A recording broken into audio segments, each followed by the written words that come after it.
விஜயில ஆரம்பிச்சு பிரகாஷ்ராஜ் வரைக்கும் பல பேர் மேல இந்த மாதிரி நடவடிக்கைகள் பாஞ்சிருக்கு.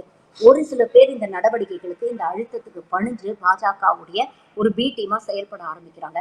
ஆனா இன்னும் கொஞ்சம் சுயமரியாதை இருக்கக்கூடிய நடிகர்கள் இருக்கத்தான் செய்யறாங்க. அதற்கு உதாரணம் நம்ம பிரகாஷ்ராஜ் சார். தொடர்ந்து பாருங்க, எந்தவித சமரசம் இல்லாம பிஜேபி அவர் விமர்சனம் பண்ணிட்டு தான் வர்றாரு.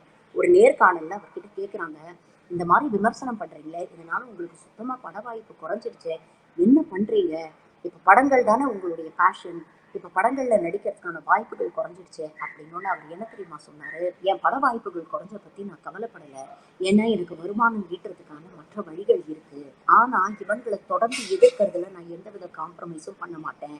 தண்ணியில நாம எதிர்நீச்சல் அடிக்கிறோம்னா நாம உயிரோடு இருப்போம், நாம சக்தியோடு இருப்போம்னு அர்த்தம். அந்த தண்ணி போற போக்கிலேயே நாமளும் போறோம்னா நமக்கும் செத்த பிணத்துக்கும் என்ன வித்தியாசம் அப்படின்னு கேட்டவர். அப்படிப்பட்ட தன்மானம் மிக்க நடிகர்கள் நிறைய பேர் இருக்கதான் செய்யறாங்க.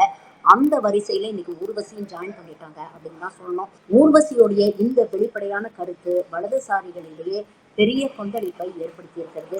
இன் ஃபியூச்சர் ஊர்வசிய ஓரம் கட்டுங்க அப்படின்னு மேலிடத்துல இருந்து ஏதாவது ஒரு தகவல் வந்தாலும் வரலாம். இந்த சினிமா இண்டஸ்ட்ரி அந்த அழுத்தத்துக்கு பணிஞ்சு ஊர்வசியை ஓரம் கட்டுமா, இல்ல ஊர்வசி போன்ற ஒரு சிறந்த நடிகை அதுக்கெல்லாம் அப்பாற்பட்டு இன்னமும் பல தரமான படங்கள்ல நடிப்பாங்களா அப்படிங்கிறத பொறுத்திருந்து பார்ப்போம். எது எப்படியோ ஒரு காலத்துல நேஷனல் பிலிம் அவார்ட்ஸ் அப்படிங்கிறது ரொம்ப ப்ரெஸ்டீஜியஸ் அவார்ட்ஸாக கருதப்பட்டது. ஆனா இன்னைக்கு யாரு அவங்க கருத்தை பிரதிபலிக்கிறாங்களோ, யார் அவங்களுக்கு அதிகமா ஜால்ரா போடுறாங்களோ அந்த கூட்டத்தை அங்கீகரிக்கக்கூடிய ஒரு அவார்டா மாறிடுச்சு. இது அந்த விருதுக்கு தான் அசிங்கம்.